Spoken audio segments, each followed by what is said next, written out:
dreams. We're out of Scorpio season and we got a new moon in Sagittarius. Yes, adventures are coming. Venus is changing signs and Venus is trine Uranus. Expect a great surprise this week.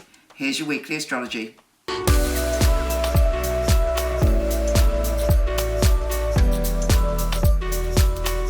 Aries! We got a new moon in Sagittarius, which is great for us because, of course, it's a fellow fire sign.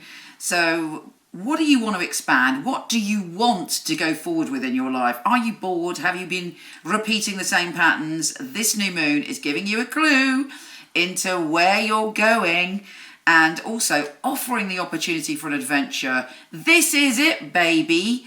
What is your next cycle of excitement? The new moon in Sagittarius is bringing it our way. So, think about it. Where do you want to travel to? What do you want to learn? What pleasures do you want to feast upon? This new moon is showing you the way. On top of that, we have Venus changing signs. Now, you might say, oh, bloody boring. It's going into Capricorn and in the 10th house of career. But no, my friend, this is not boring. This is very good news because the 10th house for us is all about our career. And actually, being an Aries, at the end of the year, we tend to have more of a career boost than at any other time of the year, potentially, if we put our energy in. So what do you want to achieve when it comes to your work? You have the opportunity to fall in love with your career, perhaps take something that you love, like a hobby or anything that you're passionate about, and turn that into something that brings abundance into your life. Now, when Venus, the planet of love, don't stop the nibbling, when Venus, the planet of love, goes into Capricorn, it then trines Uranus, and Uranus is in our money and abundance zone. So, boom, potential for more abundance to come our way, and unexpectedly. So look out for something that just happens and occurs, and you're like, oh, I'm gonna listen to that Michele Knight, and I'm gonna grab this opportunity and turn it into something. Yeah. So be on your toes, Aries. Anyway, let's see what your tarot has to say.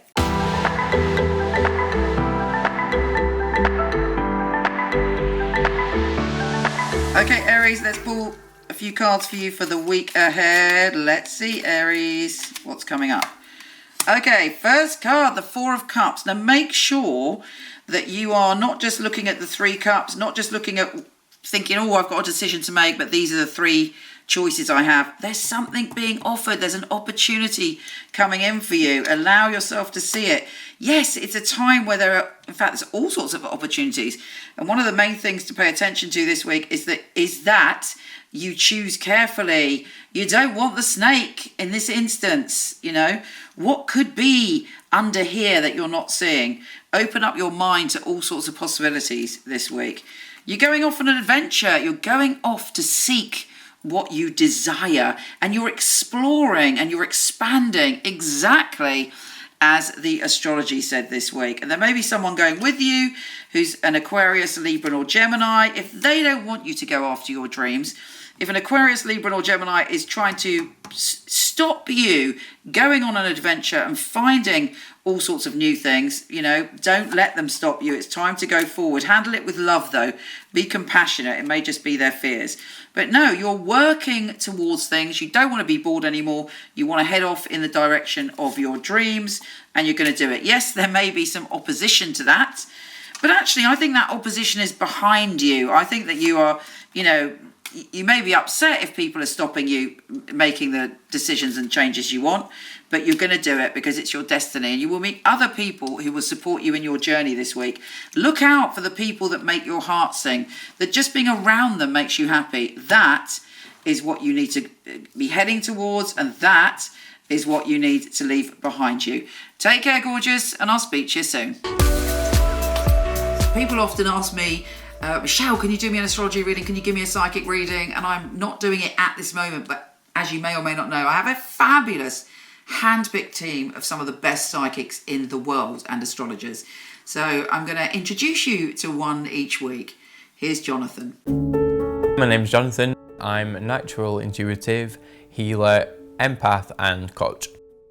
I think in my readings people feel a sense of a safe space where they can really be themselves, let go. A motivating and empowering conversation, that's the best way I can describe it. But the way I work, I will instantly make a connection with you and validate that. If I don't, I will tell you otherwise. When the phone rings, I prepare myself. I get a little bit of a sense of what the reading may be, but ultimately for me, it's the first instance of linking with somebody through their voice vibration.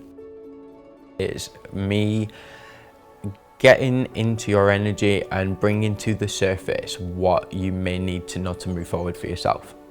When you can give somebody a piece of information that maybe will be very personal or relevant to them and you wouldn't have known this otherwise, it's a very enthusing and inspiring time for the reader and the client. Particularly me, I enjoy people's positive reactions to my readings.